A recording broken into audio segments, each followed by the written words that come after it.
Today's video is about insurance, and specifically we're going to zero in on car insurance. Now, why is insurance important or interesting? Couldn't I talk about baseball or something instead? Well, insurance is interesting because you're indoctrinated in school to buy insurance.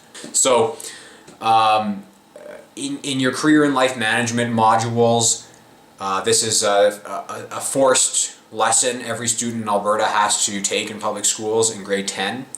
They talk about only the pros of buying insurance. They give you reasons, all these reasons why you should buy insurance and none why you shouldn't. Alright, I think this is really serious stuff here because not only are they telling students to buy insurance and basically fear-mongering them into getting insurance, but they also make students aware of every type of insurance you can buy, and they send you to this website here which is packed with ads from insurance companies right here.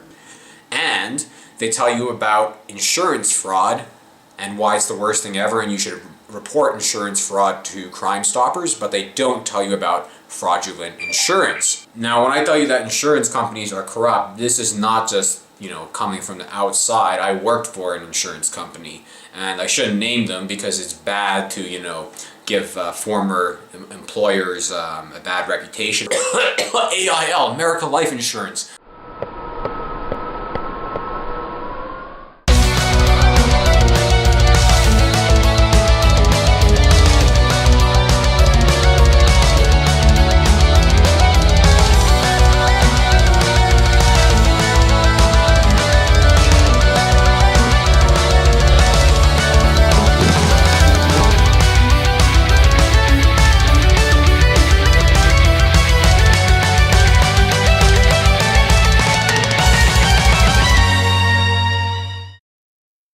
Anyways, I said in this video I'd like to focus on car insurance. Now, now why does car insurance work so differently than every other type of insurance? So, for example, if you buy house insurance and you burn your house down by accident, or if your neighbor burns your house down, it doesn't matter.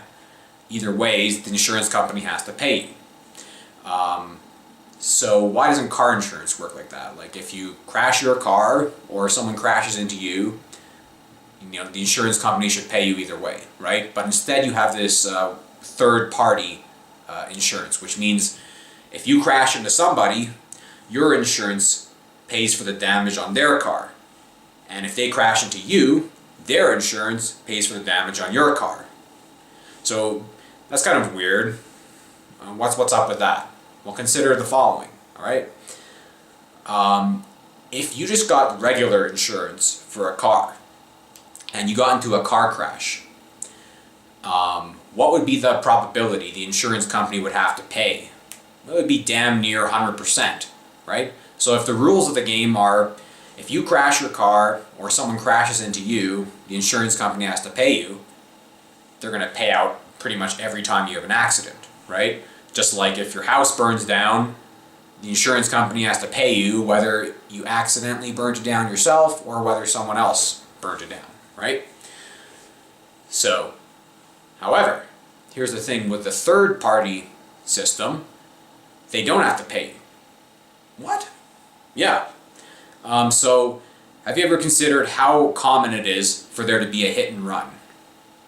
Well, it's very common. I've been hit and run. My friend's been hit and run. Many people get hit and run. It's very, very common. And if you don't catch the license plate, then the guy gets away, your car is totaled, and the insurance company doesn't have to pay anything, but you have to pay for insurance. So this is, I think, the fundamental scam of car insurance.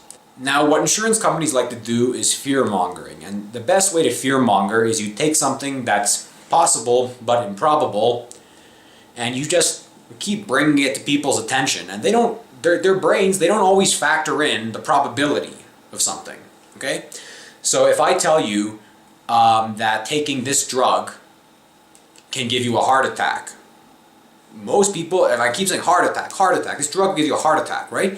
Most people are going to be scared to take that drug. Now, if I see that the probability of a heart attack is 0.00001%, I'm not scared to take that drug.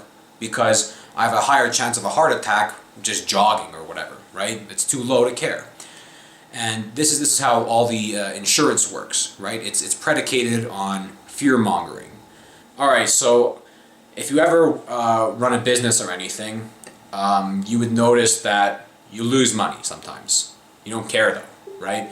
If you have a business that every year you lose $50,000 but you make $150,000, that's a good business, right? Who cares about the $50,000 you made $150,000, right? That's how any business works. And insurance works the same way, right? So sure, they pay out sometimes, but the amount of money they're bringing in has to be way more than what they're paying out. Otherwise, they're going to go broke, right? It's a business. Businesses make money. That's how they function, right? So whenever you buy insurance, if you just think about it for 2 seconds, do you think that the probability of you making money is going to be higher than the probability of you losing money? Obviously not. Most likely, the insurance is you're going to be putting way more money into it than you're getting back. Okay, so now let me tell you more about how corrupt insurance companies are, because even if the odds were somewhat fair, like, you know, because security is worth something, right? Security is not worthless. Peace of mind is worth something. But let's say you actually do the math, right? And you determine, hey, you know what? I don't mind paying whatever, say $500 to $1,000 a year to have peace of mind for my car, right?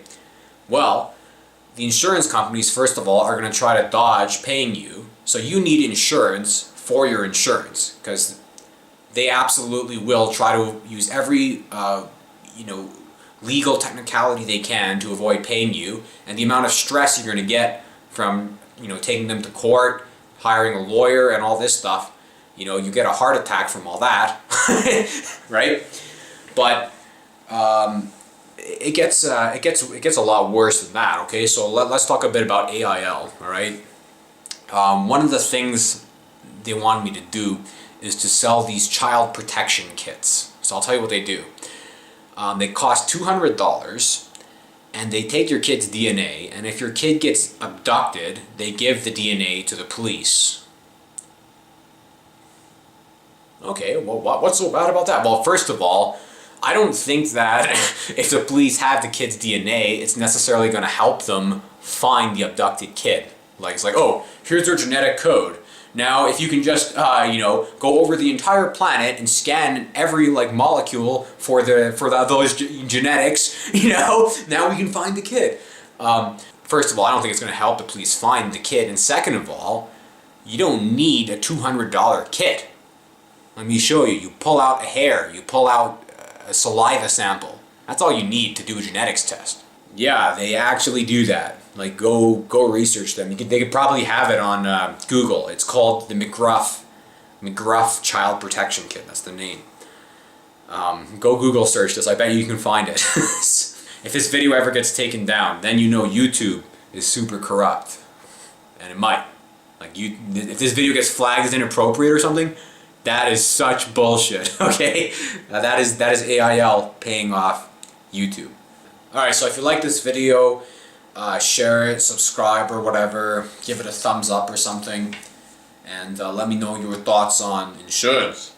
Do you think my car insurance scam idea is correct? Do you think that's the reason why the law is the way it is? I think it is. I mean, I can give you many examples of laws that I think are obvious. Corporate lobbying, gambling laws. Okay, in Canada you can get 2 to 5 years in prison for having a gambling house. This is a house where people go there to do bets, to play poker, whatever. Right? Why the hell is that illegal? Everyone does that, right? Ask people on the street. Do you think that should be illegal? 1% of people probably support that law.